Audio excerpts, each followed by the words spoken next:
សួស្តីបងប្អូនទាំងអស់គ្នាខ្ញុំបាទវិរៈរស់នៅក្នុងប្រទេសញូហ្សេឡង់ហើយថ្ងៃនេះអង្គុយញ៉ាំបាយសុកក៏នាំគ្នា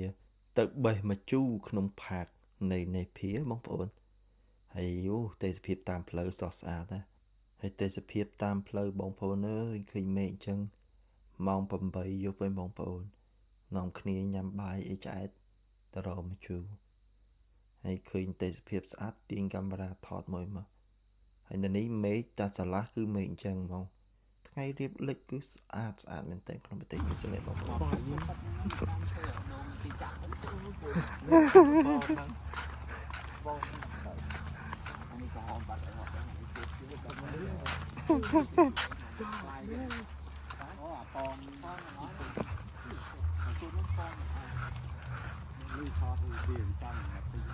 ស្អាតណាស់ប៉មហ្នឹងអូបាសរោគគ្នាជឿនោះ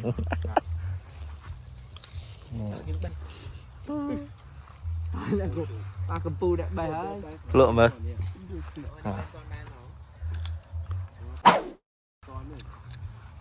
បន្លៃភ្លក់មើល nhanh đấy ចឹងលេងភ្លក់មួយមើលមើលលក់ Phom buồn đi chơi. ខាងlên Chu. Bé thèm nè nè. បន្លៃ Thèm buồn nè. Tôm Nè. toàn một chiếc bao nhóm á. Chu chắc đang đàm. Nhóm này. Đây ngay này. Ta lấy ខាញ់ចា đi xí ấy chơi đây đặt. កុំនេះ Không ấy. បាក់ដើមហេបាក់ដើម Ly đi. ចិនលេងបេះ Một ly. Soi á bé từng. Soi chậm chân cho tụi bé trao lên té. Tụi mới vô làm cho té.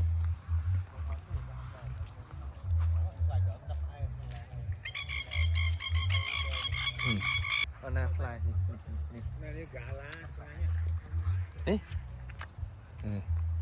ដាក់ឆ្ងាយលេភ្លក់មិញជាតិ Mở miếng này chui căng luôn.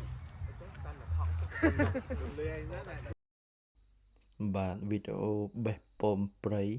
បានចូលមកដល់ទីបញ្ចប់ហើយកុំភ្លេចទស្សនាវីដេអូបន្ទាប់បងប្អូនគឺទៅបេះផ្លែភីកពណ៌លឿងគឺមានរសជាតិឈ្ងុយឆ្ងាញ់ជូរចត់មើលទៅកាយវិការម្នាក់អត់ដឹងទេបងប្អូនរសជាតិយ៉ាងណាសំបីអ្នកថតដាក់មួយម៉ាត់ទៅញាក់សាច់ហើយថតវីដេអូក៏សោកចុកពោះដែរ